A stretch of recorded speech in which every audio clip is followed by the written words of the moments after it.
Hello, everybody. Common Sense Christianity here, back at you with a quick video.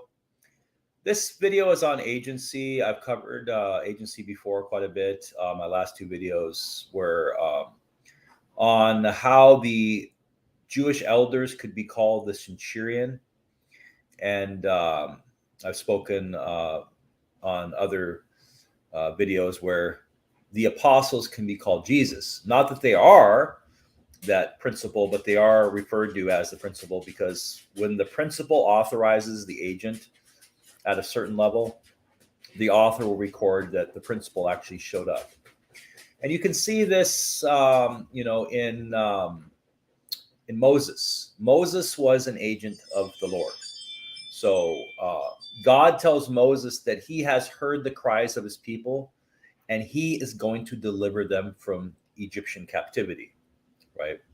You can see in Exodus 3:10, "Come, I will send you to Pharaoh that you may bring forth my people, the sons of Israel, out of Egypt."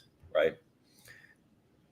So Moses claims he can't go because he's slow of speech and slow of tongue. And so God's anger burns against his reluctant servant. We can see this in Exodus 3, 4:13 through 16.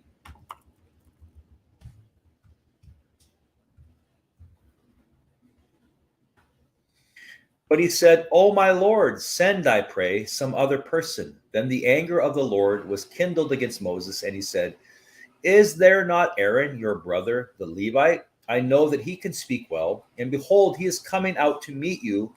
And when he sees you, he will be glad in his heart. And you shall speak to him and put the words in his mouth."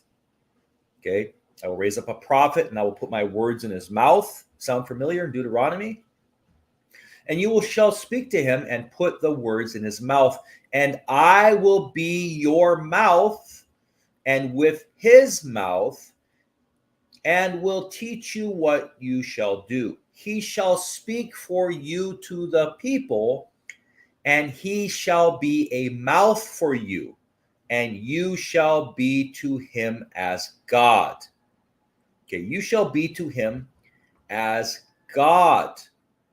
So a second time, God speaks to Moses, and he reiterates his commission. If you look at Exodus 7:1.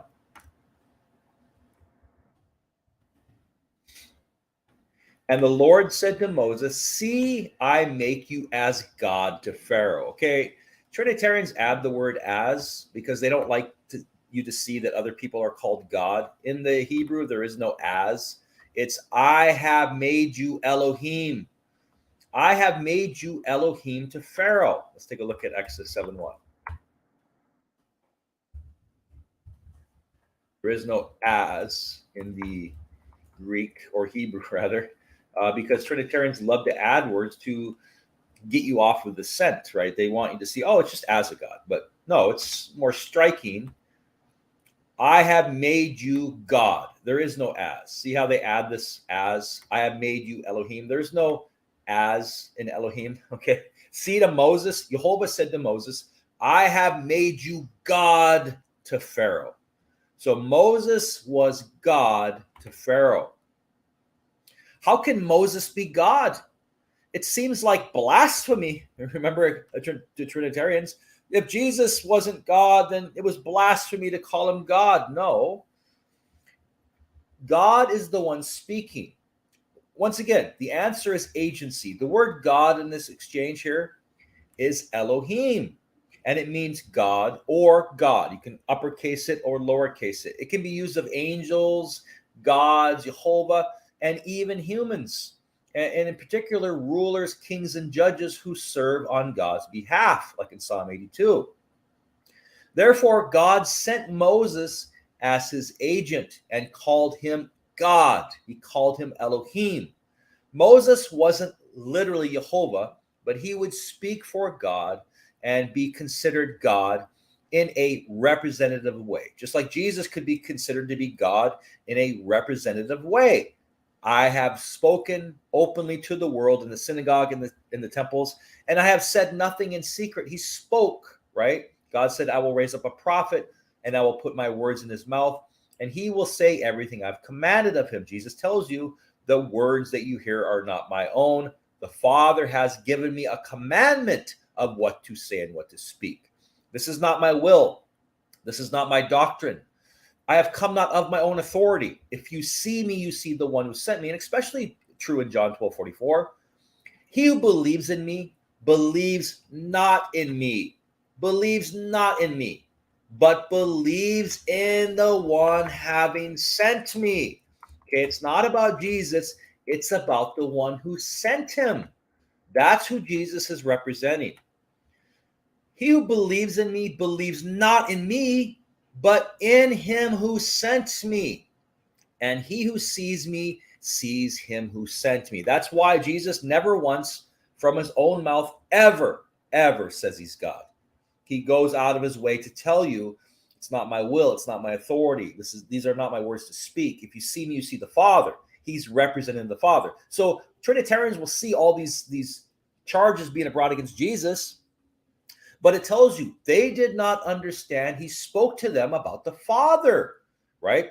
Why can't you hear my words? It's because you can't bear to hear my speech, right? Jesus Christ is their he's not claiming to be God. He's claiming to be God's agent. And that's what infuriated the Jewish patriarchs, because, or not patriarchs, the Pharisees, because they did not believe Jesus had authorization to speak on God's behalf as God's ultimate emissary, as God's son. They did not believe he had authorization to do that, right? Isn't it written in your law that you are God's?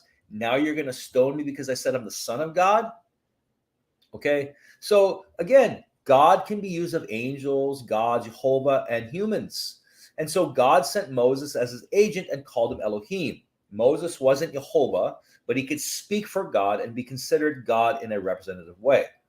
And so in Hebraic thought, this messenger, this representation, was conceived of being personally and in his very words, the presence of the sender. So as God's Shaliach, when Moses spoke, it was like being in the very presence of God who sent him. Remember Aaron? God says in Exodus 7, with the staff that's in my hand, I will strike the Nile.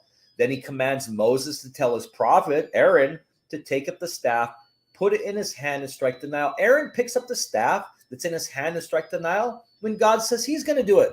And then the conclusion of Exodus 7 is the Lord struck the Nile. Okay, so the the Hebraic principle of Shaliach, the one who is sent represents the full presence of the one who sends him. So very clear that Moses here was God.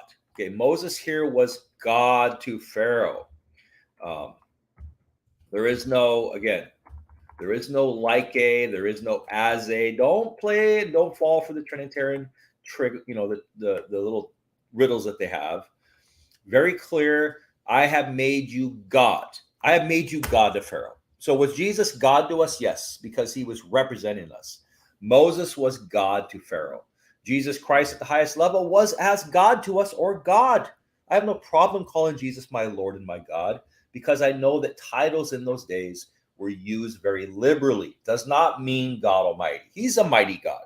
He's a mighty God, a mighty prophet, right? That's why Jesus tells you the Father is the only true God. Emphasis on true.